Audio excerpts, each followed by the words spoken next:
Conocemos al Titanic de tantas historias, incluso de una película, pero ahora tenemos su primer escaneo digital a tamaño completo.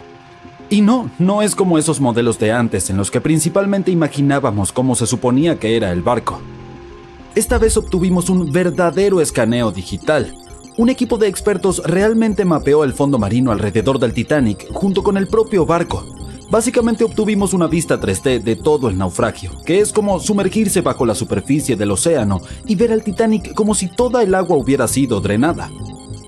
Así que esta historia comenzó en 1985, 73 años después de que el Titanic se hundiera. Un explorador llamado Robert Ballard se topó con él en algún lugar entre dos submarinos que también se hundieron en esa zona. En realidad estaba en una misión diferente en ese momento, por lo que ni siquiera tuvo tiempo de explorar el barco correctamente. Pero mientras buscaba los submarinos, se dio cuenta de cómo las corrientes oceánicas afectaban a los escombros del lugar. Notó que los objetos más pesados se hundían rápidamente y dejaban un rastro de escombros detrás, el cual seguía las corrientes. Utilizando este conocimiento, Ballard formuló la hipótesis de que el Titanic se había partido en dos y había dejado un rastro de escombros mientras se hundía. Antes de que encontrara el naufragio, todos pensaban que el barco simplemente se había sumergido en una sola pieza después de chocar con un iceberg. Así que todos sabían dónde estaba el barco y la aventura podría comenzar. ¿O no? Fue difícil explorarlo. La nave es enorme y las profundidades oscuras del océano hacen que sea realmente difícil capturar su cuerpo completo en una sola toma. Así que en su mayoría nos basamos en vistazos del barco en descomposición. Tuvimos que conformarnos con partes dispersas de la imagen completa y llenarla con especulaciones e historias. Pero en el verano de 2022, finalmente obtuvimos algo diferente. Un equipo de expertos de Magellan Ltd., una empresa especializada en mapear el océano profundo, se asoció con Atlantic Productions, quienes estaban realizando un documental sobre el proyecto. Se embarcaron en una misión para capturar la vista completa del Titanic. Utilizaron sumergibles, que son unos vehículos que pueden sumergirse bajo el agua y ser controlados remotamente por un equipo de exploradores habilidosos. Estos fueron llevados muy profundo en el océano. No fue una tarea fácil, pasaron más de 200 horas recopilando información sobre toda la longitud y la amplitud del naufragio. Fue como una verdadera búsqueda del tesoro en la vida real. Pero en lugar de encontrar oro y joyas, hallaron algo aún más precioso. Más de 700,000 imágenes del Titanic desde todos los ángulos posibles. Sí, tomaron fotos de cada pequeña parte del barco, incluso de las que no eran tan interesantes, de aquellas que la mayoría de nosotros normalmente pasaríamos por alto. Mapear las partes embarradas fue una parte importante porque ayudó a llenar los vacíos entre las cosas más emocionantes que descubrieron. Y esta fue una forma para que todos nosotros finalmente obtuviéramos una detallada reconstrucción en 3D. A pesar de que han pasado más de 100 años, todavía se puede reconocer la proa del Titanic, cubierta de óxido que cuelga como estalactitas. Encima de estas se encuentra la cubierta del barco, donde un gran agujero nos da una visión del espacio vacío donde alguna vez estuvo la gran escalera, como una ventana al glamuroso pasado del barco. La popa es ahora un caos salvaje de metal retorcido.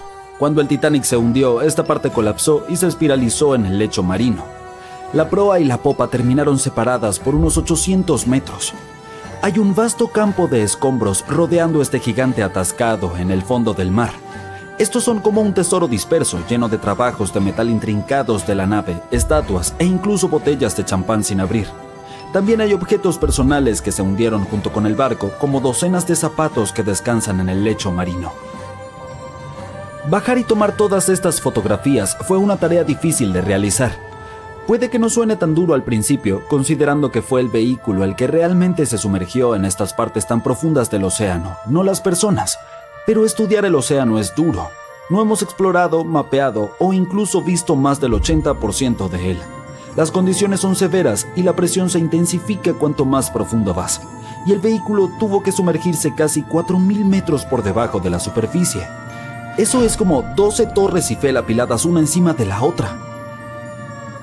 Además, hay fuertes corrientes en esa área, así que probablemente fue como intentar navegar a través de un laberinto acuático. Y los sumergibles no debían tocar nada. Incluso el más mínimo paso en falso podía dañar el naufragio, que ya era muy frágil. Puede parecer que el Titanic está congelado en el tiempo y siempre estará allí esperándonos, pero en realidad está desapareciendo lentamente. Es bastante obvio que el agua del océano lo arruinó considerando cuánto tiempo ha estado allí abajo. Pero no es solo eso, el naufragio en sí se ha convertido en el hogar de un tipo específico de bacteria, la Alomonas titanicae, que incluso recibió el nombre del famoso barco. Estas tienen una habilidad especial para sobrevivir dentro de formaciones oxidadas conocidas como rústicles. Se parecen un poco a los carámbanos, esos picos de hielo que se forman cuando el agua cae de algo y se congela. Estas bacterias tienen un gusto por el hierro que es abundante en el caso del barco. Para ellas es como un auténtico buffet allí abajo. Y a medida que pase el tiempo, estas bacterias seguirán comiéndose el hierro del barco poquito a poquito, hasta que un día el festín llegue a su fin y toda la nave desaparezca. Es como un proceso de reciclaje lento pero constante. Por lo tanto, este modelo en 3D que obtuvimos gracias al arduo trabajo de este equipo y la tecnología llegó en el mejor momento porque nunca sabemos cuánto tiempo nos queda para explorar el famoso naufragio. Esta vez incluso podríamos entender mejor la colisión con el iceberg. Las películas siempre muestran al Titanic golpeando al iceberg por su lado derecho, pero ni siquiera podemos estar seguros de ello. Los escaneos podrían ayudarnos a determinar si el barco realmente encalló en el iceberg, como si se hubiera atascado en él. Además, podemos estudiar la popa y analizar cómo el Titanic golpeó el lecho marino. Esto también nos ayudará a entender qué fue lo que en verdad sucedió durante el hundimiento. Quizá tengamos la oportunidad de descubrir si realmente hubo un fuerte incendio que selló el destino del Titanic. Una teoría indica que el incendio del carbón había estado ardiendo durante 3 semanas completas antes de que el barco hiciera su primer y último viaje, y esto podría haber debilitado su casco, lo que significa que la mayor parte del trabajo ya estaba hecho. El iceberg solo dio el golpe final. También podremos saber si realmente hubo un iceberg, algo que muchas personas se preguntan. Existe una teoría alternativa que sugiere que el Titanic pudo haber golpeado una masa oculta de hielo compacto en lugar de un iceberg típico. El hielo compacto está compuesto por grandes placas de hielo que flotan cerca de la superficie del océano y pueden ser difíciles de detectar.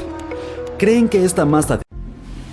¿Alguna vez te has preguntado cuánto queda del Titanic en estos días? Bueno, si no has estado viviendo debajo de una roca, probablemente sepas que han pasado más de 100 años desde que el barco más famoso del mundo naufragó. El RMS Titanic, el transatlántico más grande del mundo de principios del siglo XX, se hundió después de su viaje inaugural solo unos días después de zarpar del puerto. El barco chocó contra un iceberg el 14 de abril de 1912, llevándose a más de 1.500 pasajeros de los más de 2.200 que estaban a bordo del transatlántico. Por impactante que parezca, el Titanic tardó más de 3 años en construirse y solo 3 horas en hundirse. Hoy en día, la construcción del barco habría costado más de $210 millones. Fue visto por última vez en la superficie del Atlántico a las 2:20 de la madrugada, y durante muchas décadas nadie más lo volvió a ver. No fue hasta 1985 cuando el oceanógrafo Robert Ballard descubrió el paradero del barco, y algunas partes del Titanic volvieron a ser visibles. Uno de los primeros descubrimientos realizados por la expedición de Ballard fue que el barco se partió por la mitad antes de hundirse.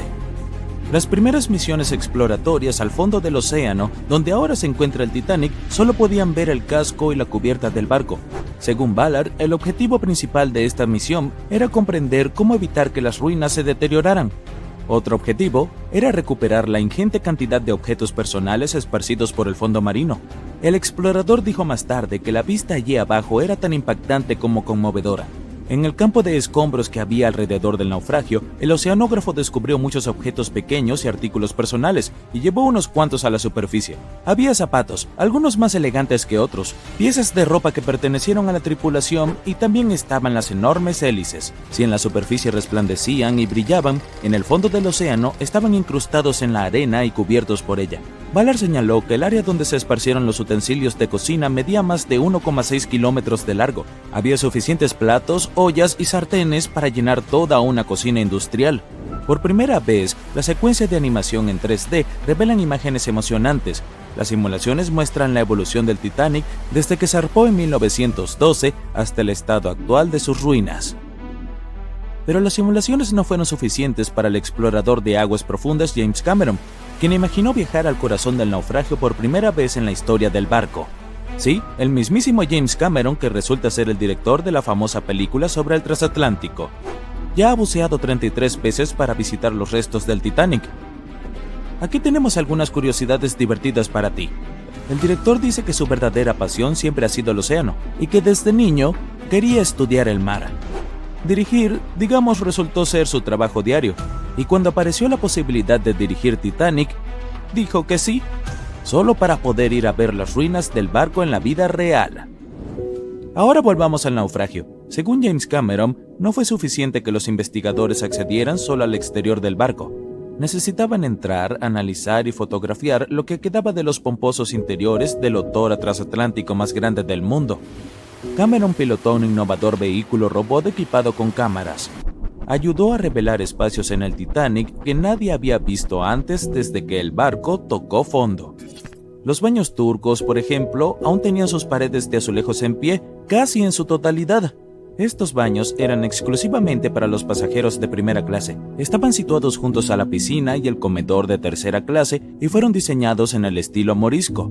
Las personas que descansaban allí solían tener mantas y pedían a los meseros lo que necesitaran. Si las imágenes antes del desastre eran asombrosas, ahora tienen una arista diferente cuando todo lo que ves en ella está oculto debajo de la superficie del agua. Otro descubrimiento impactante fue el mástil del barco. Si miramos el Titanic, en su gloria previa al hundimiento, el mástil llamaba mucho la atención. Situado en la proa del enorme barco, el mástil mantenía unidos los cables de transmisión del sistema Marconi, un sistema de telegrafía inalámbrica. Allí también se encontraba la bandera mercante británica que ondeaba en el Titanic. El mástil estaba a una altura de un poco más de 30 metros y estaba equipado con un nido de cuervo. Hoy en día, el mástil está irreconocible. Invadido por la corrosión, se derrumbó. El nido del cuervo también se rompió. Ahora podemos ver por qué el Titanic de hoy en día es un verdadero tesoro para los exploradores. Pero como los restos del barco se encuentran a una profundidad aproximada de 3.800 metros, la luz del sol es inexistente allí. Por lo tanto, las misiones pilotadas dependen de equipos tecnológicos de alta gama para inspeccionar el área. ¿Por qué crees que el Titanic desapareció de la vida del público durante más de 70 años? Bueno, porque en ese momento la tecnología no era lo suficientemente avanzada como para que la gente bajara allí y trajera buenas imágenes del naufragio. Los cineastas fueron los que impulsaron esta tecnología al intentar filmar bajo el agua. Comenzaron construyendo cajas para poner sus cámaras dentro y ahora la fotografía de aguas profundas es muy avanzada y nos permite disfrutar de las maravillas de la vida submarina. Por supuesto, tomar fotografías bajo el mar no es tarea fácil. Por un lado, para soportar esa increíble presión, los submarinos deben ser realmente fuertes y tener paredes gruesas, de no menos de 28 centímetros. Además, los exploradores deben saber cómo filmar y fotografiar cuando casi no hay luz. Había otra cosa que hizo que documentar el Titanic fuera aún más difícil. Cuando los científicos encontraron el barco, estaba cubierto de bacterias de color rojo que dificultaban aún más tomar buenas fotografías. Da la casualidad de que el color rojo no se refleja bien bajo el agua, lo que es muy lamentable para los fotógrafos. Por esta razón, los vehículos operados por humanos que bajan a recorrer las ruinas están equipados con potentes dispositivos de iluminación. Cuando ves algunas partes del barco desde lejos, parece como si hubiera cera de color marrón rojizo goteando sobre las ruinas del Titanic. Pero en realidad, estas estructuras con forma de carámbano son colonias de microorganismos. Cuando el barco se hundió, trajo consigo una enorme cantidad de bacterias que antes no existían en el fondo del océano. Pero ahora, estas bacterias, junto con las condiciones extremas del fondo del océano, se han convertido en una combinación desastrosa para las ruinas del barco. Estas colonias rojas de microorganismos en realidad se alimentan de hierro y acero, que es básicamente todo lo que queda del Titanic. Algunos de estos microorganismos son unas bacterias llamadas Holomonas titanicae. Pueden comer hasta 100 kilogramos de hierro por día. Esto hace que el Titanic sea una fuente de alimento colosal para ellas. Ha habido muchas especulaciones sobre la esperanza de vida de los restos del barco, después de que los investigadores descubrieron este extraño óxido. Pero, según Cameron y su equipo de investigación, el Titanic no se va a desintegrar pronto. En una de las últimas expediciones a la zona del naufragio, se financió un vehículo pilotado para identificar específicamente un camarote. Perteneció a un pasajero muy importante, Sir Benjamin Guggenheim. Sí, como el museo. Guggenheim era hijo de un magnate de la minería y miembro del grupo de élite que abordó el viaje transatlántico del Titanic. Nacido en Filadelfia, Guggenheim viajaba de regreso a Estados Unidos, pero como todos sabemos, nunca llegó a su destino. Con un precio que oscilaba entre 400 y 800 libras en 1912, que es el equivalente a 84,000 libras hoy en día, se podía reservar un alojamiento que se llamaba camarote. Los camarotes del Titanic eran el tipo más lujoso de habitaciones de primera clase. Estaban ubicados en las cubiertas B o C y estaban decorados en más de 11 estilos diferentes, como jacobeo, georgiano, renacimiento italiano y la lista continúa. Estas habitaciones estaban llenas de paneles tallados y marcos hechos de maderas exóticas, como caoba, roble, etc.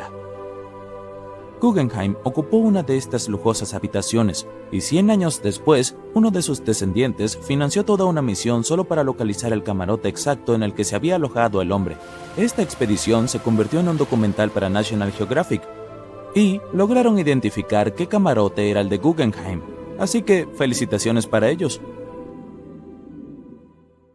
14 de abril de 1912, el Titanic se estrelló contra un enorme iceberg y se hundió. Sí, ya lo hemos abarcado, pero ¿y si esta vez utilizamos el hielo para llevar el barco a la superficie?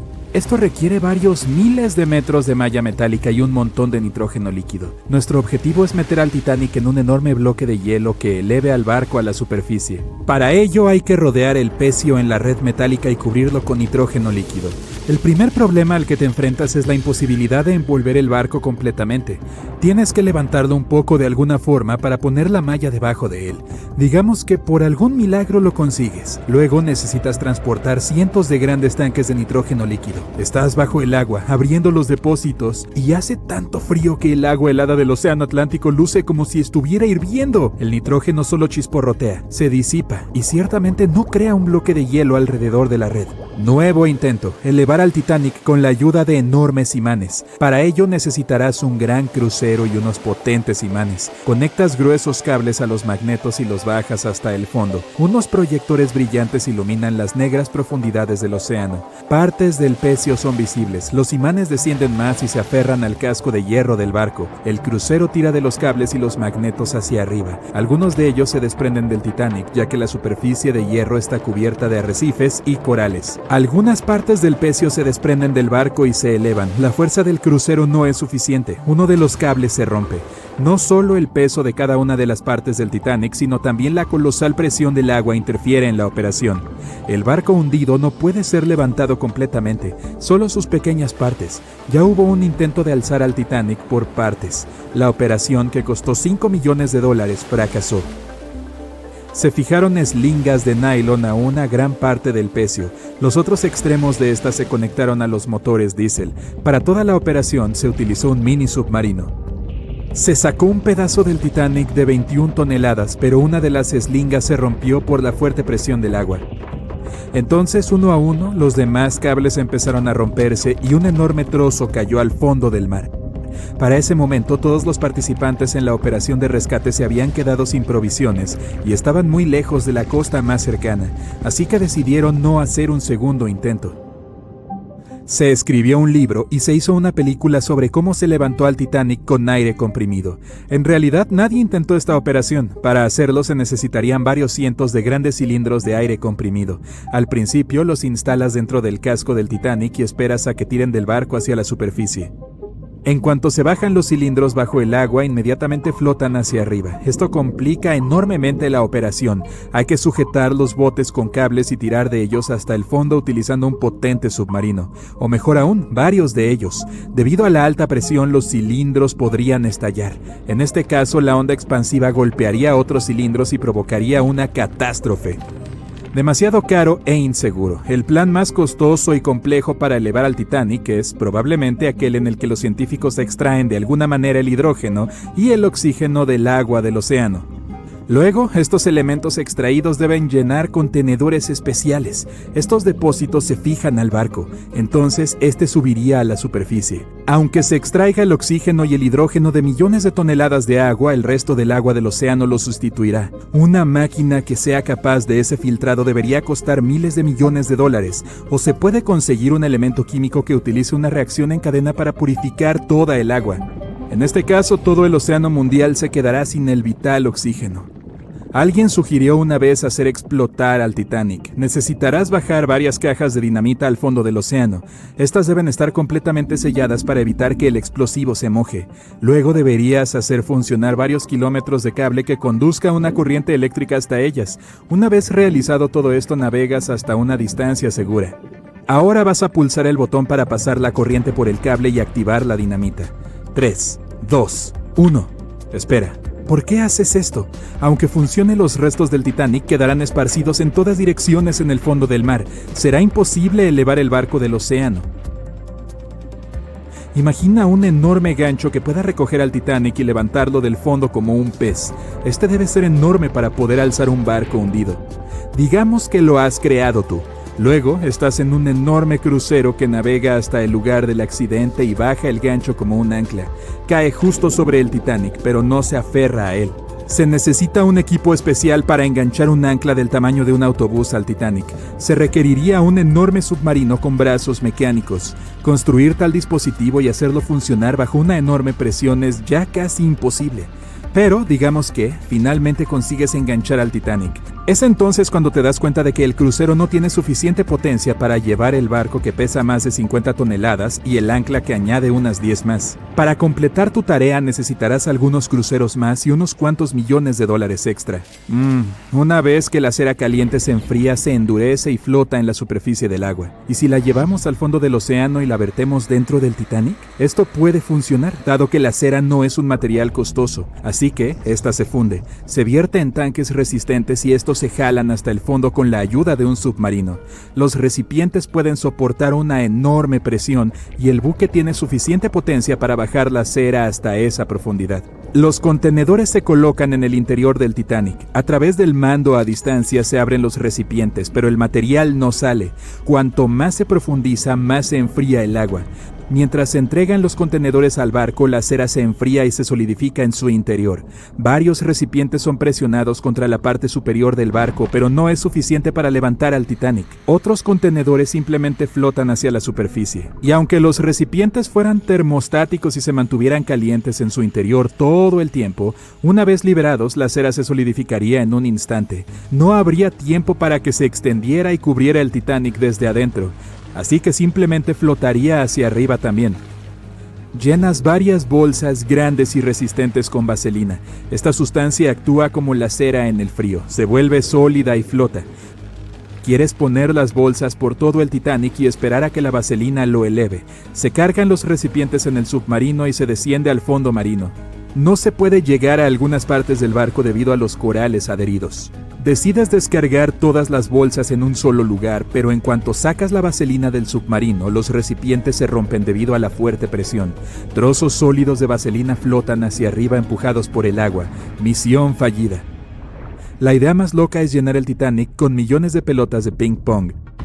Las pequeñas bolas de plástico llenas de aire deberían empujar el barco hacia la superficie, pero en cuanto empiezas a bajarlas al fondo, el plástico se aplana de inmediato y todo el aire de las esferas sale disparado. Puedes entregar las bolas dentro de un submarino, pero cuando las pongas dentro del Titanic, la presión las volverá a aplastar. También puedes crear bolas de material ultra ligero y fuerte y llenarlas de aire. En este caso necesitarás mucho más dinero. En cuanto pongas las esferas dentro del barco, algunas de ellas se colarán inmediatamente por los agujeros del navío. Y las restantes no serán suficientes para levantar el fondo de los restos del pecio que pesan más de 50 toneladas. Bueno, para estudiar al Titanic no hace falta bajar al fondo del mar. En internet se puede encontrar un mapa detallado en 3D que muestra el lugar del naufragio, así como el propio barco en el lecho marino. Para obtener una imagen realista del Titanic, los investigadores utilizaron tecnologías de sonar y robots submarinos, que tomaron más de 10.000 fotografías del barco hundido. Entonces, ¿tú qué piensas? ¿Dejarlo en paz? Sí, yo también. El 10 de abril de 1912, una multitud se reunió en una playa de Southampton para saludar al que en ese momento era el barco más grande y prestigioso del mundo, el RMS Titanic. El costo del boleto de salón de primera clase más caro era de $4,350. Eso es alrededor de $70,000 en dinero de hoy. Pero apenas 5 días después de zarpar, el barco fue tragado por el Océano Atlántico. Así que retrocedamos y volvamos a lo que realmente sucedió en esa fatídica noche. El capitán quería establecer un récord de velocidad para el viaje inaugural del barco y llegar temprano. El barco se consideraba insumergible, por lo que aceleró a fondo en las oscuras aguas del Ártico. Después de detectar el iceberg, la tripulación trató desesperadamente de alejar el barco y evitar la colisión, pero el Titanic viajaba demasiado rápido y el iceberg chocó el costado del barco, creando una gran abertura en el casco. No fue una abertura continua, se causaron daños en varios lugares. En total, el daño se extendió a lo largo de un área de alrededor de 90 metros. Pero los diseñadores del barco se habían preparado para la perspectiva de una colisión y agregaron compartimentos estancos a cada lado del barco para actuar como una zona de amortiguación. 4 de estos compartimentos podrían romperse y el barco aún se mantendría a flote, pero debido a que el iceberg chocó el costado del Titanic, abrió agujeros en 6 compartimentos. Los compartimentos no se extendían hasta la altura total de todas las cubiertas. En realidad no estaban sellados en la parte superior. Es por eso por lo que cuando se inundaron más de 4, el agua sobrepasó la parte superior de los mamparos y llenó los compartimentos restantes, lo que provocó que el barco se hundiera en el océano. Piensa en ello como el agua que se derrama en una bandeja de cubitos de hielo. Pero si la colisión hubiese sido frontal, ¿se habría hundido igualmente? Los barcos están diseñados teniendo en cuenta posibles accidentes, y la mayoría de los barcos tienen mamparos de colisión en la proa. Esto es como el parachoques o la zona de choque de tu auto. Es una característica de seguridad que puede resistir un golpe directo. La proa podría haber soportado parte del impacto y algunos expertos han sugerido que si golpeaba de frente solo se habrían inundado de 2 a 4 de los compartimentos. Entonces, en teoría, el Titanic podría no haberse hundido e incluso podría haber continuado navegando hacia su destino final a una velocidad mucho más lenta. Sin embargo, la fuerza del impacto probablemente habría sido enorme. Pero aunque los pasajeros habrían resultado heridos por la fuerza, habrían podido permanecer en el barco para esperar a ser rescatados por otros barcos en lugar de ser forzados a las aguas heladas del Atlántico. Aún así, uno de los diseñadores del Titanic, Edward Wilding, sugirió que la fuerza del impacto podría no haber sido tan grande. Le dijo a investigadores británicos que mucha gente apenas sintió la colisión y creía que el barco no se habría hundido si hubiera golpeado el iceberg de frente. El barco también fue diseñado con puertas herméticas operadas a distancia entre todos los compartimentos, por lo que cualquier inundación podría haberse solucionado rápidamente. Debido a que el Titanic tenía 6 aberturas por la colisión lateral y a que había sucedido tan rápido, sellar las puertas no habría marcado la diferencia, ya que era esencialmente imposible salvarlo en ese momento. El barco comenzó a hundirse de inmediato y el agua entró a una velocidad de aproximadamente 7 toneladas por segundo, 15 veces más rápido de lo que podría bombearse. Entonces, si bien parece que el Titanic habría sobrevivido si hubiera golpeado el iceberg de frente, esta idea tiene algunos problemas. En primer lugar, los mamparos de colisión fueron diseñados para sobrevivir a un choque con otro barco, no con un iceberg gigante. Si 2 barcos chocaran, ambos absorberían parte del impacto en sus mamparos, conteniendo el impacto y probablemente permaneciendo a flote. Pero un iceberg está estacionario, lo que significa que el Titanic absorbería la mayor parte de la energía de la colisión. Si el Titanic chocaba de frente debido a la velocidad a la que viajaba, el impacto probablemente habría viajado por todo el cuerpo del barco. Imagínate un barco de 46,000 toneladas que viaja a unos 37 kilómetros por hora y en algún momento choca con un iceberg que pesa lo que podrían ser más de 100,000 toneladas. Esta colisión probablemente crearía una fuerza poderosa que causaría daños enormes a la embarcación. Es probable que las uniones se rompan, las escaleras se derrumben y los remaches se abran por todo el barco. Todo eso potencialmente habría inundado aún más compartimentos. Esto podría haber causado que el Titanic se hundiera en cuestión de minutos en lugar de horas. Pero eso es solo la punta del iceberg. Como todos sabemos, la mayor parte está oculta bajo el agua. Entonces, si el Titanic hubiera estado viajando de frente al iceberg, es probable que primero hubiera golpeado la parte del iceberg debajo del agua, lo que lo desviaría de su curso. Golpear un iceberg no es como golpear una pared de ladrillos. En este caso, el hielo bajo el agua habría desgarrado el fondo del barco y causado daños en los costados. Los icebergs tampoco son objetos sólidos planos. Si ocurriera una colisión plana, el barco podría haberse mantenido a flote, pero los icebergs vienen en muchas formas y tamaños, desde cúpulas hasta cuñas. También se han realizado estudios sobre el acero utilizado para construir el Titanic y las pruebas muestran que el metal era unas 10 veces más frágil que el acero que usamos hoy. El barco se construyó antes de que comprendiéramos los efectos de las bajas temperaturas en el acero. El viejo acero utilizado para fabricar el casco no se doblaría frente a las temperaturas bajo cero, sino que se rompería. Las piezas recuperadas de las placas del casco del Titanic muestran que se hizo añicos con el impacto. Chocar de frente también causaría una parada muy severa y abrupta, por lo que incluso si el barco no se hubiera hundido, aún habría problemas importantes. Piensa en cuando de repente pisas los frenos de tu auto, o cuando el autobús se detiene mientras caminas por el pasillo y sales disparado hacia adelante. Los pasajeros habrían sido arrojados al otro lado del barco, y debido a que el accidente ocurrió de noche, la mayoría de las personas dormían, por lo que no podrían haberse preparado de manera efectiva para ningún tipo de impacto. Esto resultaría en lesiones para la mayoría de las personas a bordo. Sería especialmente malo para los que estaban en la parte delantera del barco donde estaba el alojamiento para los bomberos, engrasadores e ingenieros fuera de servicio. Pero si bien los pasajeros y la tripulación fuera de servicio pudieron haber sido arrojados de la cama, habría muchos más sobrevivientes que en el escenario original. Muchos barcos han tenido colisiones frontales y lograron regresar a la costa. No mucha gente sabe que el Titanic en realidad tenía dos barcos hermanos. White Star Line, la compañía que construyó el Titanic, también construyó barcos llamados Britannic y Olympic. Capitaneado por Edward J. Smith, quien luego dirigiría el Titanic, el Olympic emprendió su viaje inaugural en junio de 1911. Pero al igual que su barco hermano, el desastre estaba a la vuelta de la esquina. En su quinto viaje, el Olympic chocó con un barco de la Marina Real, el HMS Hawke.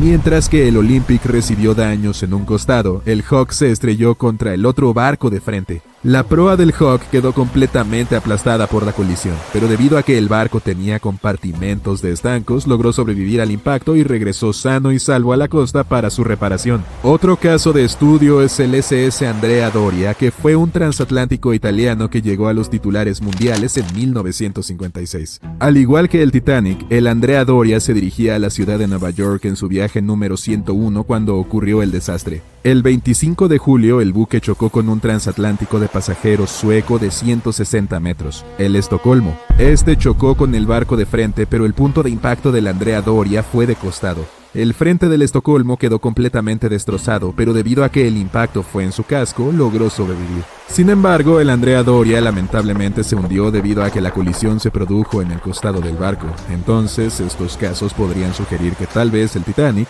habría sobrevivido si hubiera golpeado el iceberg de frente. Pero debemos recordar que el Titanic golpeó la costa a toda velocidad, mientras que tanto el Olympic como el Andrea Doria viajaban más lento. En la película Titanic, no verás ningún humo sobre el cuarto embudo del legendario transatlántico, y eso no es un error. En 1911, el año antes de la partida del barco de ensueño, los grandes barcos navegaban principalmente con 4 chimeneas. Las necesitaban para extraer el calor y los vapores de sus enormes calderas. El Titanic fue una verdadera joya de la ingeniería que solo necesitaba 3 chimeneas para funcionar. Así que se agregó una cuarta para el equilibrio y una apariencia más impresionante. La White Star Line creyó que el público se decepcionaría al ver solo 3 chimeneas en el mayor barco de todos los tiempos.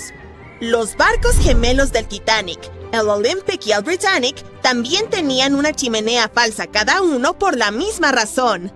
Pero esta no era completamente inútil, ya que servía para la ventilación.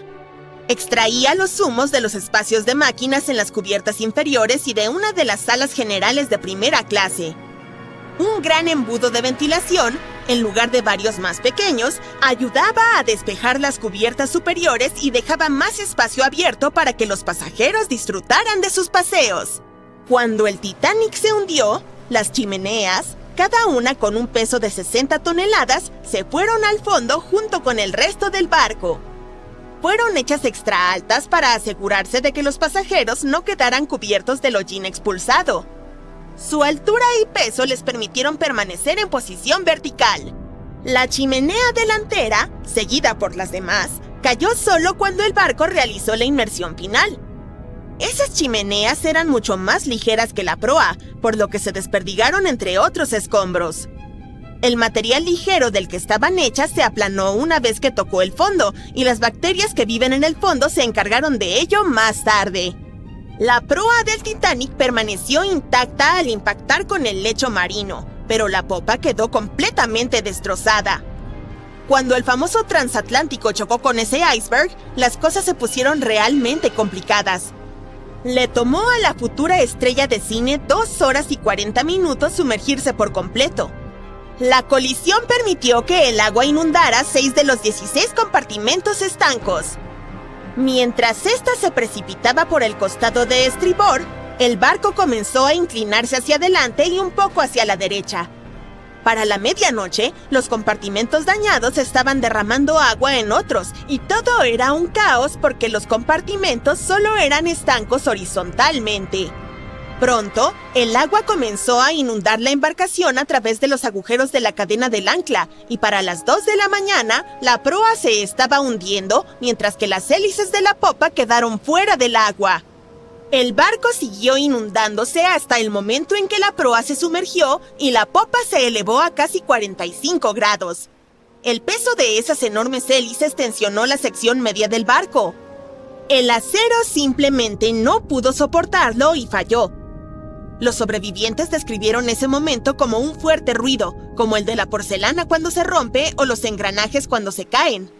Esa fue la estructura superior del Titanic cediendo.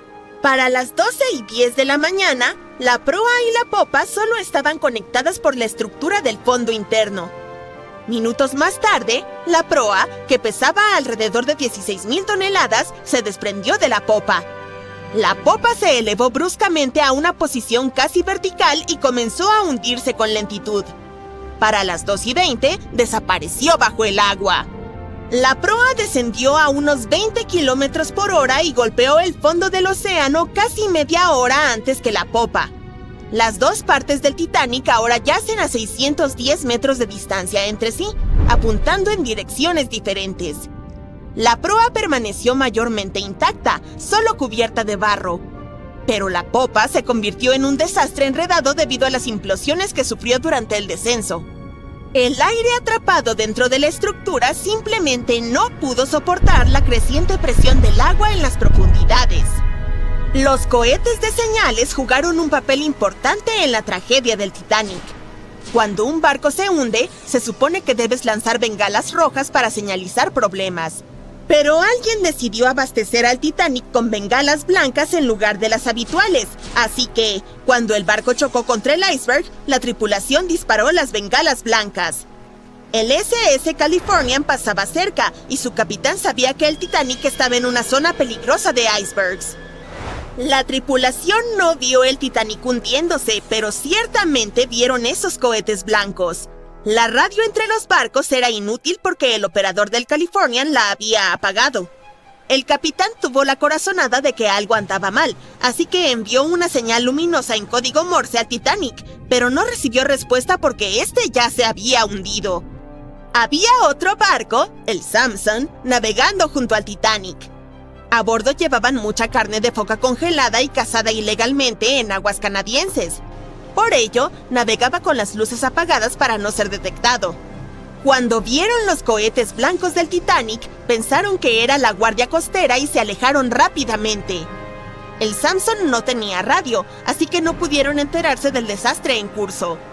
La tripulación recibió la noticia sobre el Titanic solo cuando llegaron a la costa de Islandia el mes siguiente. Ha habido muchas teorías para explicar la tragedia del Titanic, y una de las más recientes dice que hubo un incendio involucrado. Un periodista irlandés, Sinan Moloney, se puso en plan detective. Durante décadas investigó el misterio y dio con un descubrimiento revolucionario.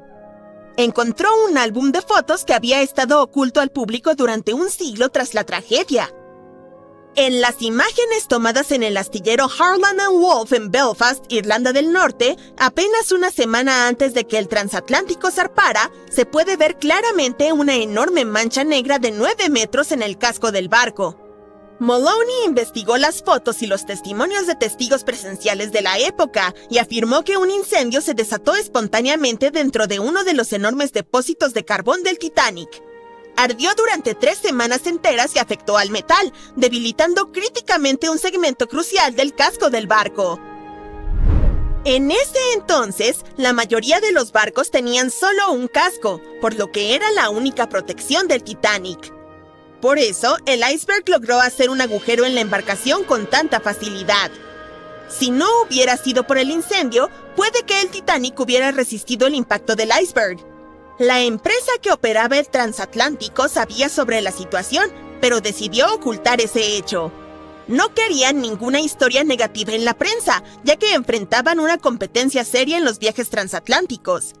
Los boletos del Titanic se habían agotado, así que se abastecieron de carbón y lo hicieron zarpar.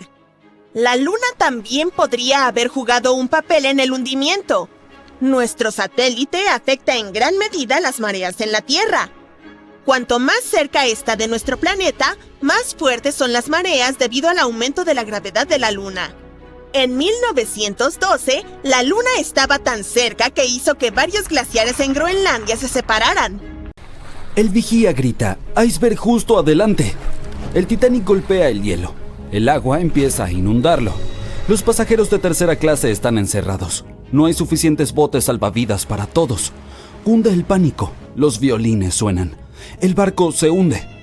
Bueno, todos conocemos la historia de la película Titanic como si fuera la palma de nuestra mano a estas alturas. Pero, ¿y si te dijera que Hollywood nos mintió? Para contar la verdadera historia de lo que sucedió esa fría noche de 1912, necesitamos retroceder un poco. El vigía grita, «¡Iceberg justo adelante!». Sí, esa parte era cierta. Justo antes de las 11:40 de la noche, Frederick Flett notó algo más oscuro que el mar directamente delante. A medida que el barco se acercaba, se dio cuenta de que era un iceberg. Las máquinas se invirtieron rápidamente y el barco giró de forma brusca. En lugar de chocar de frente, el Titanic rozó el costado del iceberg y esparció hielo sobre la cubierta delantera en el proceso. Si recuerdas, en la película, Jack y Rose están teniendo un momento romántico cuando sienten que el barco tiembla tras golpear el iceberg. Todo se sacude como si estuvieran en medio de un ligero terremoto. Algunos pasajeros de la vida real informaron haber sentido algo similar después del impacto, pero según el sobreviviente del Titanic, Frank Prentice, no fue exactamente así. Dijo que no hubo un impacto como tal y todo se sintió más como si estuvieras frenando de golpe con tu auto. El barco se detuvo y eso fue todo. Algunas personas incluso durmieron durante la colisión, lo que confirma que no hubo un impacto tan abrupto. El señor Prentice, curioso por lo que había ocurrido, salió de su cabina y se dirigió a la cubierta. Cuando llegó allí, todo lo que pudo ver fue un poco de hielo en la superficie, no el colosal iceberg que Jack y Rose notaron. Sin embargo, como todos sabemos ahora, el verdadero daño ocurrió por debajo de la línea de flotación, donde el iceberg tenía una esquirla dentada que abrió una grieta de 91 metros en el casco del Titanic. Una vez que la tripulación se dio cuenta de la gravedad del daño, comenzaron de inmediato a enviar llamadas de auxilio a los barcos cercanos para pedir ayuda. En algún punto de la película, el operador de radio va al capitán y le dice que solo hay un barco cerca, el RMS Carpathia, que más tarde termina rescatando a muchos pasajeros. Pero en la vida real había más barcos alrededor. Se cree que el SS Californian estuvo a solo unos 37 kilómetros de distancia. Este podría haber visto efectivamente al Titanic hundirse o al menos haber visto sus cohetes estallar alto en el cielo. Sin embargo, por razones que nunca comprenderemos del todo, su personal no intentó ayudar. Regresemos a la historia. Ahora la gente necesita desembarcar el barco. A las 12:45 el bote salvavidas número 7 fue el primero en ser descendido. Al igual que en la película, se les dijo a las mujeres y los niños que se subieran primero. Pero en realidad algunas mujeres dudaron e incluso se negaron a entrar en los botes salvavidas. El señor Prentice dijo que esto sucedió principalmente por 2 razones. Primero, estos botes salvavidas estaban a gran altura y los pasajeros estaban aterrorizados por la caída de 21 metros desde la cubierta hasta el océano. Y segundo, la mayoría de las mujeres no creían que el Titanic realmente se hundiría. Después de todo, lo llamaban insumergible, así que la idea de subirse a un bote salvavidas parecía inútil en ese momento. Esta mentalidad probablemente explica por qué Lois Smith, una pasajera de primera clase, recordó que al principio no hubo pánico ni caos. Otros sobrevivientes confirmaron esto, puesto que dijeron que no había mujeres ni niños llorando. Pero una cosa que en verdad era preocupante, al menos para la tripulación, era la posibilidad de que los botes salvavidas se hundieran bajo demasiado peso. Esta es una de las teorías de por qué los primeros botes salvavidas partieron llevando solo una fracción de su capacidad total. Como el bote salvavidas número 7, que solo llevaba 27 personas aunque podía albergar hasta 65. En total, el Titanic tenía 20 botes salvavidas que podían transportar a aproximadamente la mitad de las 2.200 personas a bordo esa noche. Pero eso no sucedió y ahora sabemos que los pasajeros no tenían idea de que no había suficientes para todos. Mientras las mujeres abordaban tranquilamente los primeros botes salvavidas, los músicos se dirigían a la cubierta. Su único objetivo era tocar y mantener la calma entre los pasajeros. Eso es un hecho bastante conocido, pero la verdadera historia es que algunos sobrevivientes dijeron que nunca vieron ni escucharon a la banda, ni a ningún violinista. No es que Hollywood te haya engañado, sin embargo, los músicos tocaron durante más de 2 horas después de que el barco chocara con el iceberg, así que quizá estos pasajeros estaban demasiado aterrados para notar las canciones, o los músicos comenzaron a tocar más tarde de lo que pensamos. Ahora es momento de hablar sobre el terrible trato que los pasajeros de tercera clase recibieron. La película retrató a la tripulación como cruel, como si hubieran encerrado a los menos afortunados bajo cubierta como animales, sin darles oportunidad de llegar a los botes salvavidas para salvar sus vidas. Pero la investigación oficial del desastre sugirió que eso no era cierto. Es decir, sí, menos pasajeros de tercera clase sobrevivieron en comparación con los de primera y segunda clase, pero hubo otros factores en juego. Muchos pasajeros de tercera clase se mostraron reacios a abandonar el barco aferrándose a sus pertenencias y tuvieron más dificultades para subir desde sus camarotes que estaban en los extremos del barco. Algunos sobrevivientes confirmaron que no estaban encerrados. De hecho, fue todo lo contrario. La señora George Wabi, una mujer libanesa que viajaba en tercera clase, dijo que cuando estalló el caos, algunos valientes miembros de la tripulación y pasajeros de primera clase bien vestidos en realidad la ayudaron a subir a la cubierta de primera clase y finalmente a un bote salvavidas. Al principio, el Titanic se hundía lentamente, poco a poco. Los pasajeros informaron haber visto el agua subir y haber escuchado estallidos y cuarteaduras. Luego hubo un fuerte boom.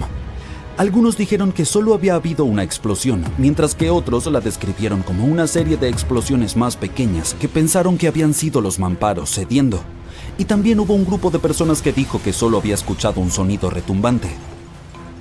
Entonces, no todos estuvieron de acuerdo sobre el sonido que habían escuchado, pero un hecho es innegable.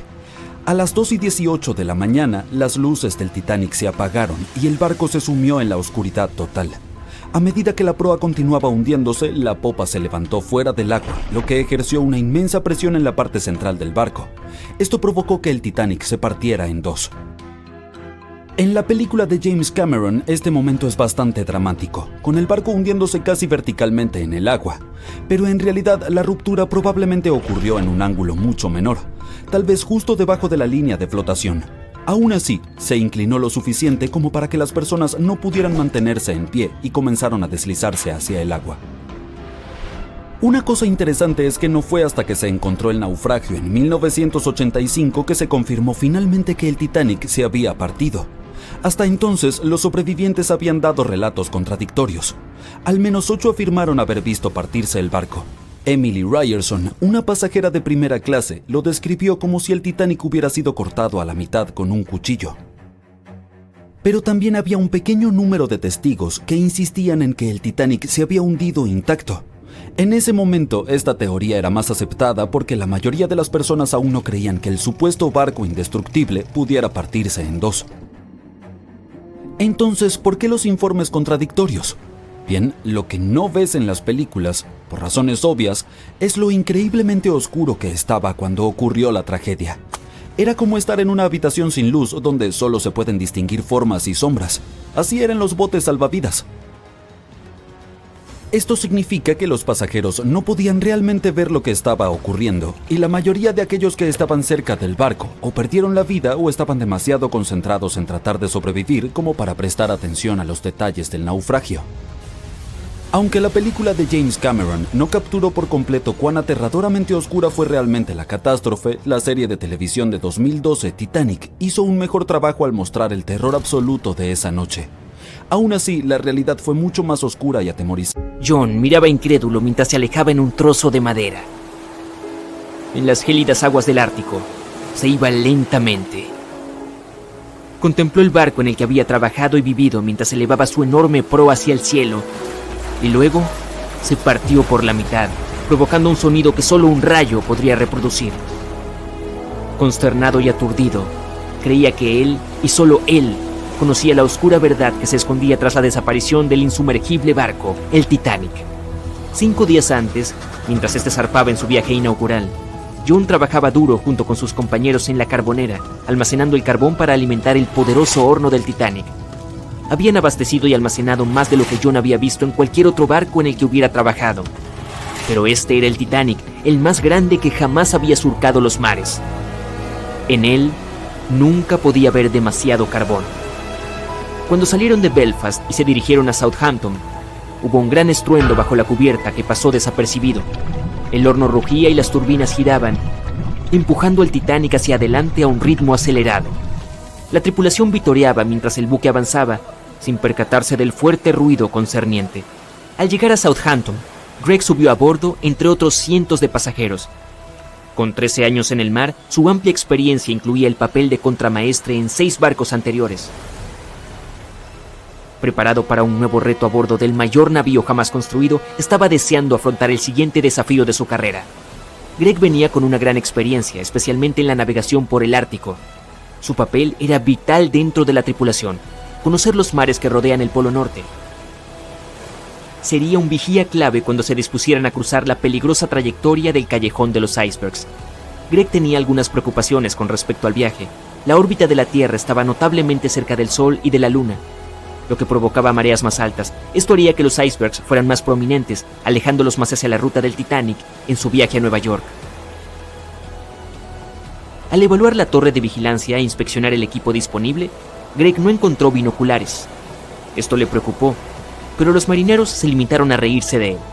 «Si en la cubierta faltan cubitos de hielo, seguro que atravesamos un iceberg para reabastecernos», se rió un marinero. Greg no compartía este sentimiento. Ansioso por saber por qué los habían dejado sin equipo en una función tan vital en el barco, Greg preguntó más. Lamentablemente, el oficial que tenía las llaves del armario de suministro de binoculares había sido apartado de la tripulación en el último momento.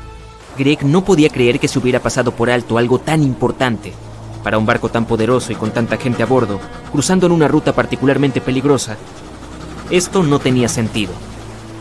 Pero como no quería ser multado por irrumpir en la propiedad del barco, Greg lo dejó pasar, esperando que no necesitaran los binoculares. Al final, si se detectaban icebergs, se haría una llamada de aviso al capitán, informando de cualquier preocupación. Poco sabía Greg que se había recibido un aviso, notificando los peligros que aguardaban, pero el telegrama no llevaba el título requerido, que aseguraría la entrega directa al capitán.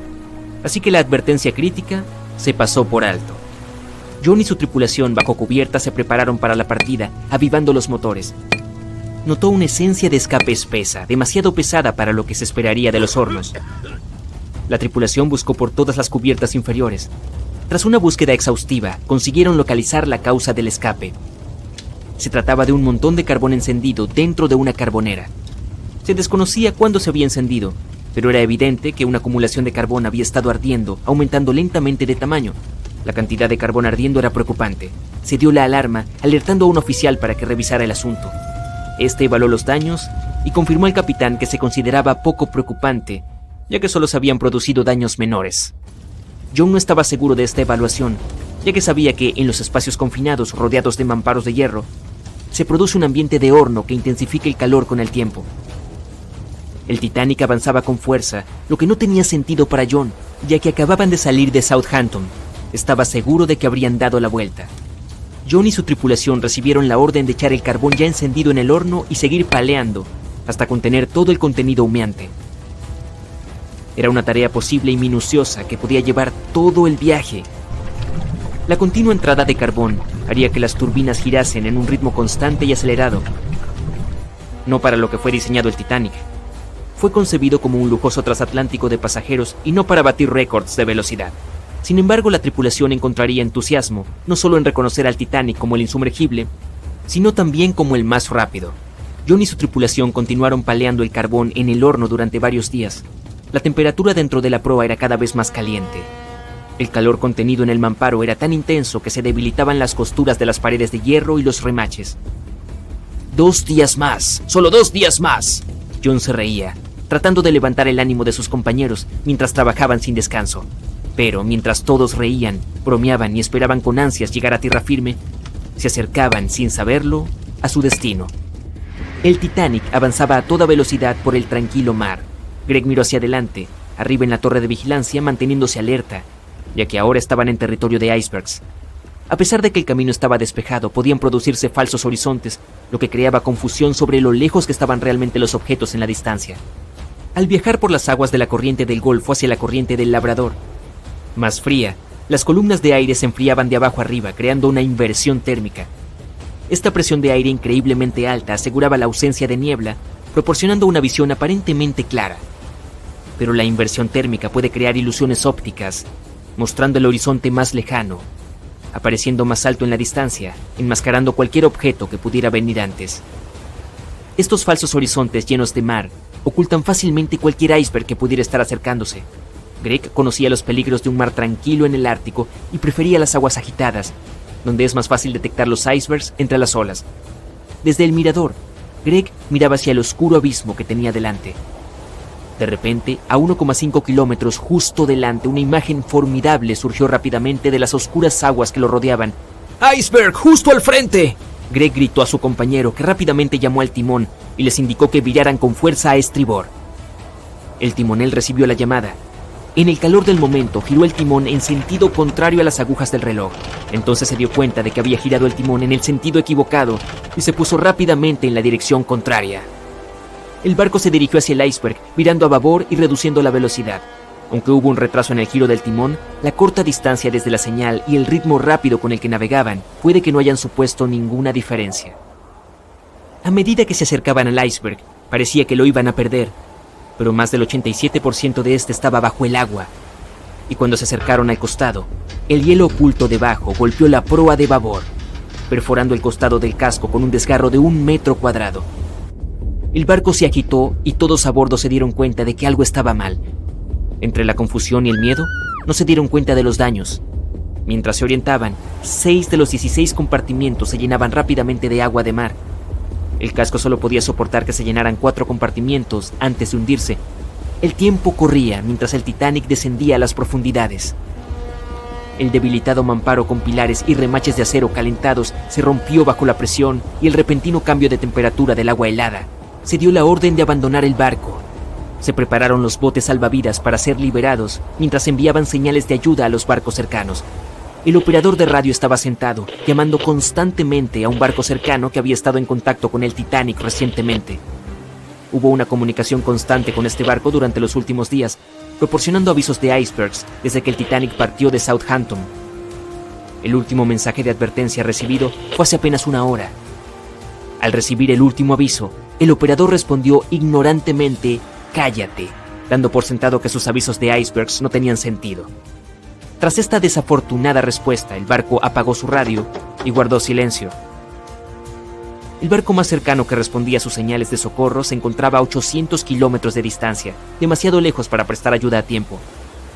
Hubo innumerables errores que causaron el final acuático del Titanic, ya fuera por contribución directa o por pura ignorancia. El más trágico de ellos fue el número de personas a bordo del barco, 2.224. Solo había suficientes botes salvavidas para rescatar a 1.178, apenas la mitad de la gente.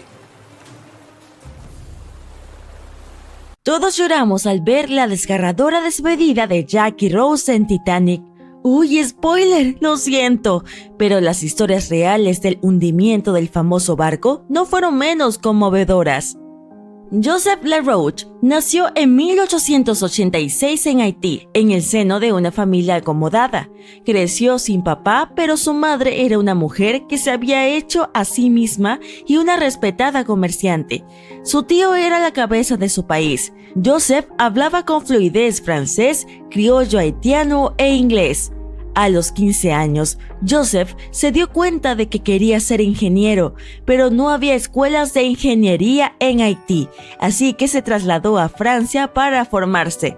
El viaje tardó la friolera de 83 días. Todavía en sus años de alumnos, Joseph conoció a Juliette en un suburbio de París a través de un mentor. Pronto se hicieron amigos y luego en algo mucho más grande. La pareja decidió casarse. Solo había un problema. Joseph no había podido encontrar un trabajo cualificado y bien pagado, ni siquiera después de haber terminado sus estudios, debido a la discriminación racial. Pero el inteligente joven se dio cuenta de que podía hacerlo mejor. Además, necesitaba mantener a su creciente familia.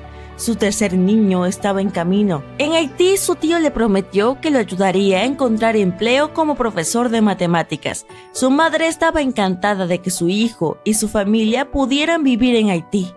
Les compró billetes de primera clase para el transatlántico francés La France, como regalo de reencuentro, pero esa embarcación tenía normas muy extrañas que separaban a los padres de sus hijos en las comidas. Los LaRoche no querían abandonar a sus niños y hacerlos sentir tristes en un viaje a través del océano. Así que decidieron cambiar sus billetes de primera clase para el La France por unos de segunda clase para el viaje inaugural del RMS Titanic. Este estaba de moda y en él no se separaba a las familias, así que les pareció un buen negocio. Planeaban cambiar a otro barco en Nueva York que los llevaría directamente a su destino en Haití.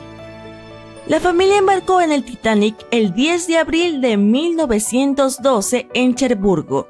Disponían de 3 días para disfrutar de los lujosos camarotes, un comedor, una biblioteca y 3 cubiertas de paseo al aire libre a disposición de los pasajeros de segunda clase. Juliette envió una carta a su padre desde la última escala del Titanic en Queenstown, Irlanda. En ella le contaba que estaban más que contentos con el alojamiento. Tenían 2 literas en su camarote y un sofá que se convertía en cama para los miembros más jóvenes de la familia. La familia hizo amistad con unos simpáticos copasajeros con los que habían viajado desde París. Creía que eran los únicos franceses a bordo, así que se sentaron juntos a comer. Juliette mencionó que habían pasado tiempo juntos en la cubierta del transatlántico. También escribió que la gente de a bordo era amable, aunque algunas fuentes afirman que la familia había sido blanco de muchas miradas maliciosas, chistes y comentarios. La noche del 14 de abril, su emocionante viaje llegó a un abrupto final. A pesar de que los operadores inalámbricos del Titanic habían recibido advertencias de buques cercanos sobre la presencia de hielo a la deriva, el transatlántico siguió avanzando a toda máquina. Eran alrededor de las 11:40 de la noche cuando el casco del Titanic chocó con un iceberg a unos 595 kilómetros de la costa de Terranova. La embarcación, prácticamente insumergible, estaba muy mal equipada con botes salvavidas, suficientes solo para la mitad de sus 2.200 pasajeros. El barco más cercano que podía rescatarlos, el Carpathia, estaba demasiado lejos para prestar ayuda. Un camarero despertó a los LaRoche y los llevó a los botes salvavidas, según recordó Juliette más tarde. Como no hablaba inglés, todo lo que estaba ocurriendo le parecía aún más aterrador. Poco después de medianoche, la tripulación recibió la orden de dar prioridad a las mujeres y a los niños a la hora de embarcar en los botes salvavidas. Juliette recordó más tarde que se había desatado un pánico terrible porque la gente se empujaba para conseguir un asiento en ellos. En algún momento, sintió que habían apartado a su hija mayor y la habían arrojado al abismo. Minutos después, se había unido a su Simón en el mismo vacío. Así pues, Juliette, embarazada, y sus 2 hijas consiguieron lugar en el bote salvavidas número 14, pero tuvieron que despedirse de Joseph mientras la embarcación se adentraba en el mar. Él envolvió a Juliette con su abrigo y prometió subir a otro bote salvavidas para volver a verla a ella y a sus hijas en Nueva York. Joseph LaRoche, de 25 años, no consiguió ser fiel a su palabra. En un par de horas, el Titanic se hundió bajo las aguas, llevándose la vida de casi 1.500 personas con él. Joseph fue una de ellas. Juliette y las niñas formaban parte de los 700 supervivientes que fueron rescatados por el transatlántico Carpathia varias horas después. Cuando llegaron a Nueva York, buscaron entre la multitud con la esperanza de volver a ver a Joseph. Cuando se hizo evidente que no lo encontrarían, les llegó el momento de decidir qué hacer y a dónde ir. Sin tener ningún conocimiento de inglés ni dinero, ya que este se había hundido con el barco, Juliette consiguió sobrevivir en América solo 3 semanas y después no tuvo más remedio que volver a Francia. El tío de Joseph ya no pudo ayudarlas, pero otros habían acabado con su vida 4 meses después de la tragedia del Titanic. En diciembre de 1912, Juliette dio a luz a un hijo al que llamó Joseph en honor a su padre. Durante el resto de su vida, no pudo superar la pérdida de su amado esposo. Por eso no le gustaba hablar de lo que había ocurrido en el Titanic. Incluso les dijo a sus hijos que no lo mencionaran. En 1995, un miembro de la Sociedad Histórica del Titanic entrevistó a Louise. Era la última niña, LaRoche, que quedaba y la última superviviente francesa del hundimiento. Y fue entonces cuando el mundo conoció esta desgarradora historia, la cual inspiró algunas obras de teatro y artículos. Sin embargo, nunca recibió la misma atención que las anécdotas de otros pasajeros. Probablemente recuerdes a la pareja de ancianos que se hunden juntos en su cama en la película Titanic. Esta fue inspirado por Isidor y Aida Strauss. Ambos nacieron en Alemania y emigraron a Estados Unidos cuando eran niños. Se conocieron en Nueva York y se casaron 5 años después. Isidor montó con su hermano un negocio de loza y porcelana que creció hasta convertirse en el departamento de cristalería de Macy's y los hizo multimillonarios. Él y Aida eran muy conocidos en Nueva York no solo por su riqueza y caridad, sino también por su amor y devoción mutuos. En 1912, la pareja decidió huir del invierno neoyorquino y se dirigió a Europa. Para entonces ya llevaban 40 años casados. A principios de abril les llegó la hora de embarcar de vuelta a su hogar en Nueva York. Normalmente viajaban en enormes transatlánticos alemanes, pero en aquella época no pudieron resistirse al bombo y platillo de todo el mundo hablando del nuevo transatlántico de lujo, el RMS Titanic. Así fue como acabaron en una de las suites privadas de primera clase de la parte superior del barco. El matrimonio Strauss pasaba las noches cenando frente a una orquesta en directo en un salón lleno de muebles de lujo y costosos paneles de madera. La noche del 14 de abril, El Royal Mail Ship o RMS Titanic, el barco de vapor más famoso de la historia, sin duda alguna, fue una vez un símbolo de lujo y los sueños prometedores por cumplir. Su construcción tomó 3 años y requirió la colaboración de 3.000 personas. El 10 de abril de 1912, el flamante transatlántico recibió a sus pasajeros con olores del barniz fresco, pintura y madera recién cortada. En aquel entonces, todavía se usaba plomo para la producción de la pintura y aceite de linaza como aglutinante, por lo que ese aroma debió haber sido poderoso. Cuando estaba completamente operativo, el enorme navío consumía alrededor de 850 toneladas de carbón por día y los pasajeros también podían oler sus humos. Otro aroma que debió haber llenado las cubiertas del Titanic, al menos las de primera clase, debe haber sido la nueva fragancia de la famosa casa de perfumes francesa Guerlain, el L'Or Bleu. Fue lanzada a principios del mismo año y rápidamente se convirtió en un éxito entre las damas acaudaladas. El perfume que aún se puede comprar hoy es una mezcla de violetas e iris con vainilla cremosa. En la dramática noche del 14 de abril, cuando el Titanic solo tenía horas de vida, los meseros le servían ostras, cordero en salsa de menta, pato asado en salsa de manzana y otras delicias a sus huéspedes de primera clase. La segunda clase estaba llena de olores de pollo al curry, cordero de primavera y pavo asado. Los pasajeros de tercera clase solo recibieron simples gachas y galletas esa noche. A las 11 p.m., a medida que el barco se acercaba peligrosamente al iceberg, se añadió un nuevo olor a la mezcla. Era un olor mineral con notas metálicas. Si tienes hielo en tu nevera, debes haber notado que absorbe los olores de los alimentos cercanos.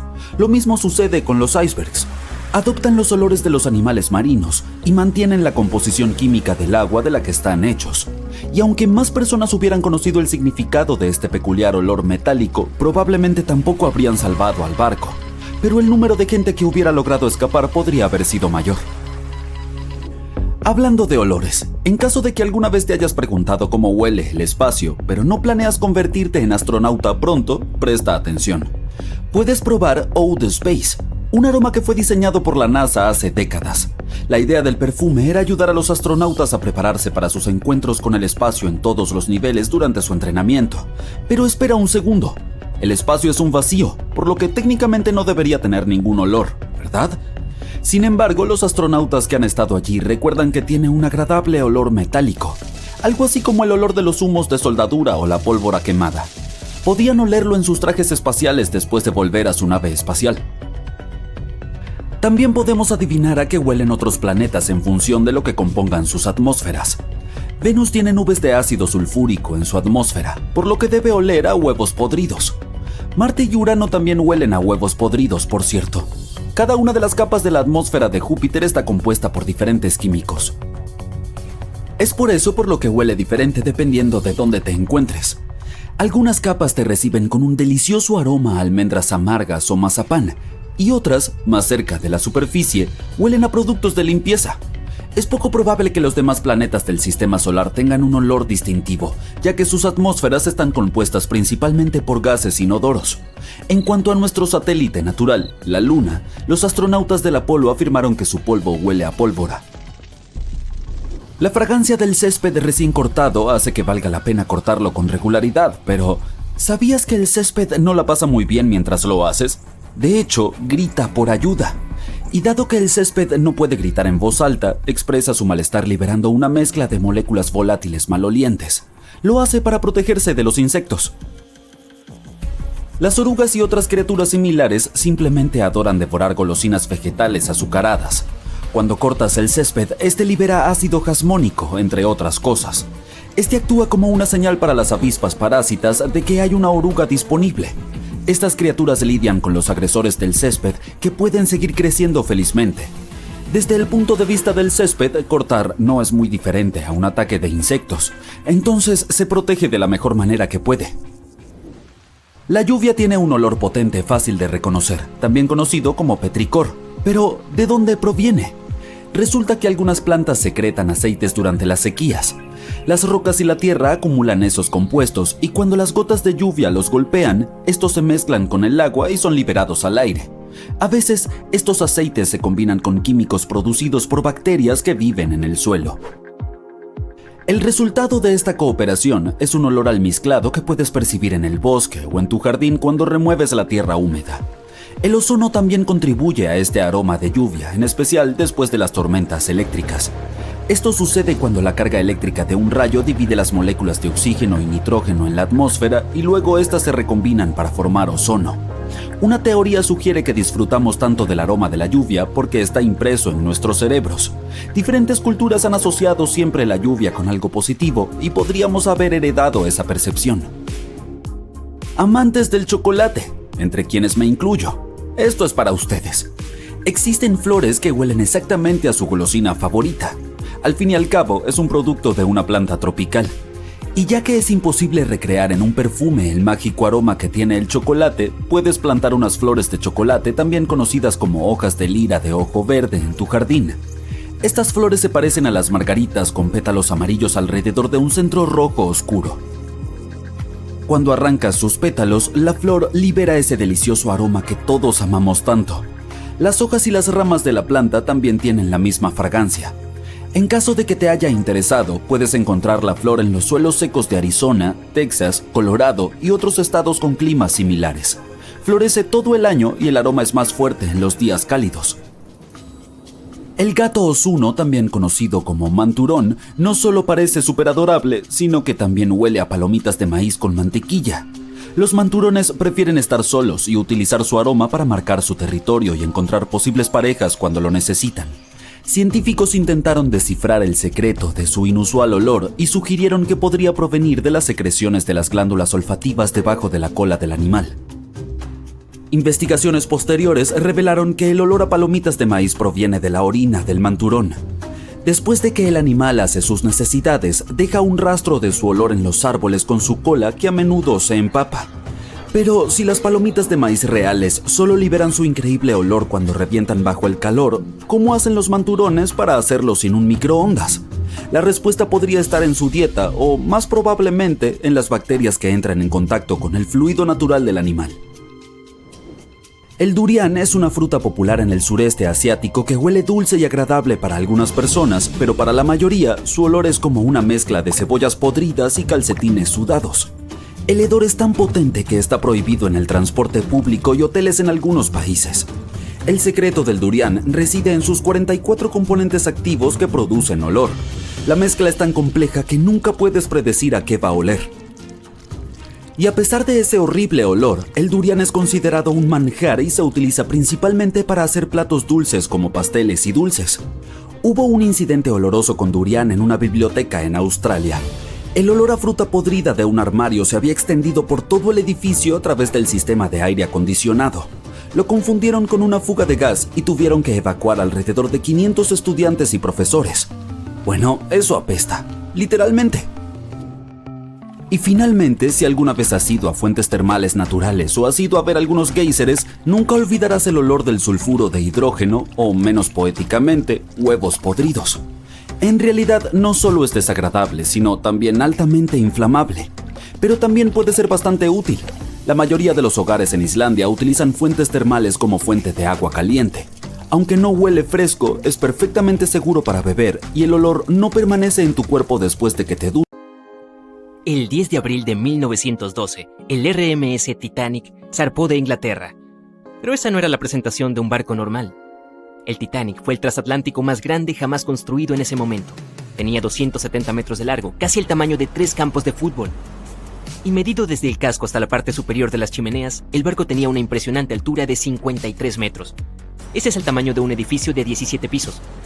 Considerado insumergible, se necesitaron 3.000 trabajadores durante casi 3 años para construirlo. Pero apenas 4 días después de su primer viaje, a las 11:40 p.m., chocó con un iceberg y se perdió bajo las olas del Océano Atlántico. El barco tardó solo 2 horas y 40 minutos en hundirse. Y de los más de 2.200 pasajeros y tripulantes a bordo, solo sobrevivieron 706. El naufragio permaneció perdido durante otros 73 años, ocultando sus muchos secretos dentro de las gélidas aguas del Atlántico. Y si no fuera por un hombre cuya vida entera la había dedicado a explorar el mar, el barco gigante podría haber permanecido perdido por mucho más tiempo. Ese hombre era Robert Ballard. De niño, Ballard estaba obsesionado con el océano. Esta fascinación comenzó cuando solo tenía 12 años.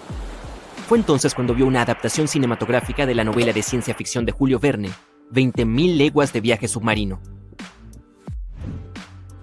Lo tenía todo para despertar la imaginación de un joven, desde aventuras y extrañas criaturas hasta un poderoso vehículo submarino llamado Nautilus. Podría viajar a cualquier lugar del mundo al que quisiera ir. A partir de ese momento, la vida en tierra firme ya no estaba en el futuro de Ballard. Cuando tenía 23 años, fue asignado al grupo de inmersión profunda.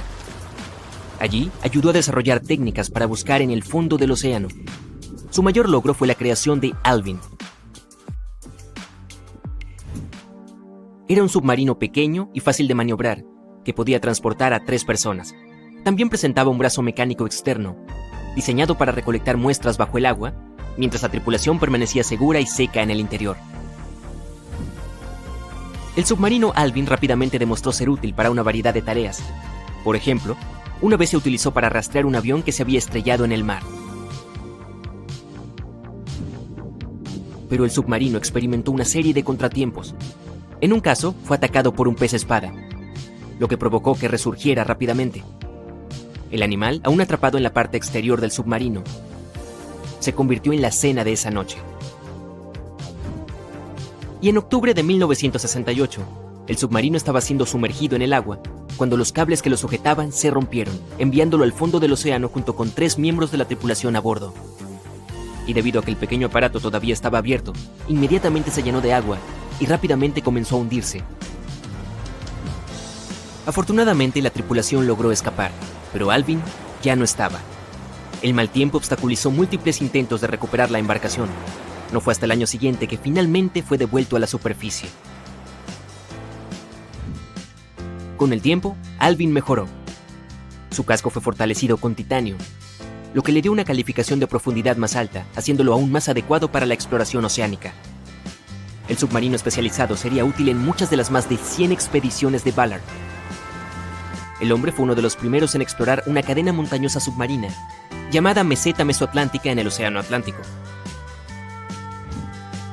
Cuando encontró respiraderos térmicos en el Rift de Galápagos a finales de los años 70, ayudó a descubrir y documentar el proceso de quimiosíntesis. Esa es una síntesis química complicada de la energía de los alimentos por parte de las bacterias. Pero su mayor descubrimiento aún estaba por llegar. Ballard afirmó que nunca había sido un fanático del Titanic, pero eventualmente se obsesionó con encontrar el barco, después de ver a otros exploradores intentarlo y fallar. Como él dijo, el Titanic era claramente el gran monte Everest en ese momento. Muchos otros lo habían intentado, muchos que pensé que habrían tenido éxito o que deberían haberlo tenido, pero no lo lograron. Ballard comenzó a pensar en encontrar el barco ya en 1973. Y 4 años después, lo intentó. Usó el buque de salvamento de aguas profundas Sea Probe, que era un buque de perforación equipado con cámaras y sonar. Pero se vio obligado a rendirse cuando se rompió la tubería de perforación. Simplemente no era su momento. A principios de los años 80, un petrolero de Texas llamado Jack Grimm intentó encontrar los restos del naufragio en 3 ocasiones diferentes. Una vez, Grimm estaba justo sobre el Titanic, pero su equipo no pudo detectarlo. Eso es lo que llamamos mala suerte extrema. Ballard solo estaba esperando su momento. Necesitaba un plan y algo de ayuda. El primer problema fue llegar al fondo del Atlántico. Lo más abajo que había viajado antes era 6.100 metros, y este viaje le llevó 3 horas, y eso no incluía el camino de regreso. Ballard sabía que podía usar a Alvin, ya mejorado con un casco de titanio para soportar la presión del océano. Pero también necesitaba algo que no requiriera que él viajara allí. Un submarino a control remoto, sin piloto, sería ideal. Pero primero tendría que crear uno. Se acercó a las autoridades con la esperanza de que proporcionaran fondos para su proyecto, y aunque los funcionarios no tenían interés en el Titanic, estaban dispuestos a ayudar. Pero había trampa. Ballard primero tuvo que concentrarse en rastrear 2 submarinos, el Treasure y el Scorpion, que se habían hundido en el fondo del Atlántico en la década de 1960. Las autoridades esperaban estudiarlos para averiguar por qué se habían hundido. También querían saber si podían recuperarse, o si era seguro dejarlos en el fondo del océano. Solo cuando hubiera completado con éxito esta tarea, sería libre de usar el tiempo restante de su contrato para encontrar el Titanic. Sin otras opciones de financiación, Ballard aceptó la oferta. Se puso a trabajar. Primero creó 2 nuevos dispositivos. Argo era un trineo submarino de profundidad con cámara de video sin piloto. Fue diseñado para tomar fotos y grabar videos con una serie de cámaras montadas en él. Podría funcionar a profundidades de hasta 6.100 metros y también podría explorar casi el 98% del fondo del océano. Se suponía que Argo estaba atado a un bote. A medida que el bote se movía, Argo sería arrastrado detrás, flotando justo sobre el fondo del océano. La cámara luego transmitiría imágenes a la superficie. El segundo dispositivo era un pequeño vehículo robótico llamado Jason Jr. También se controlaba de forma remota, lo que permitía a la tripulación dentro de un submarino como Alvin acercarse y fotografiar objetos submarinos. Ballard ya estaba listo. Sabía que tenía que encontrar esos submarinos rápidamente, y no le tomó mucho tiempo. Para su alivio, la búsqueda fue relativamente simple, y pudo cumplir con sus obligaciones con 12 días de margen. Con casi 2 semanas para dedicarse a encontrar el Titanic, se dispuso a explorar el océano. Enfocó la búsqueda cerca de Terranova, Canadá, arrastrando a Argo por el fondo del océano y revisando las imágenes que recopiló. Y después de unos días sin nada, finalmente encontraron placas de casco, remachadas y una caldera. ¿Podría ser esto? Al día siguiente se reveló la gran proa de un barco. El 1 de septiembre de 1985, Ballard y sus compañeros de tripulación se dieron cuenta de que finalmente habían encontrado el famoso barco. El descubrimiento resultó en una mezcla de emociones. Ballard estaba emocionado de ser el primero en encontrar el lugar de descanso final del Titanic, pero también estaba abrumado por el sentimiento de dolor por aquellos que habían sufrido cuando el barco se hundió. Durante los siguientes 4 días, la tripulación exploró los restos del naufragio. Encontraron el nido del cuervo, desde donde se había visto por primera vez el iceberg. Además, finalmente hubo evidencia de cómo el enorme barco se había partido en 2 antes de hundirse, y se encontraron ambas mitades del barco. Había muebles y vajillas, y lamentablemente, varios zapatos de cuero de los que no habían llegado a un lugar seguro estaban esparcidos por el fondo del océano. Ballard tuvo éxito donde otros fracasaron y se convirtió instantáneamente en una celebridad en todo el mundo. Uno pensaría que ubicar el Titanic sería suficiente para un hombre, pero no para Ballard. En 2019, asumió el reto de resolver otro misterio: la desaparición de Amelia Earhart. Earhart había intentado ser la primera mujer en volar alrededor del mundo. Desafortunadamente, desapareció en algún lugar sobre el Océano Pacífico en 1937. Ni ella ni su avión fueron encontrados. Ballard esperaba que su suerte con el Titanic lo ayudara a encontrar dónde se había hundido Earhart, pero su expedición no pudo encontrar nada. Y aunque Robert Ballard ha encontrado más naufragios que nadie, es solo la punta del iceberg.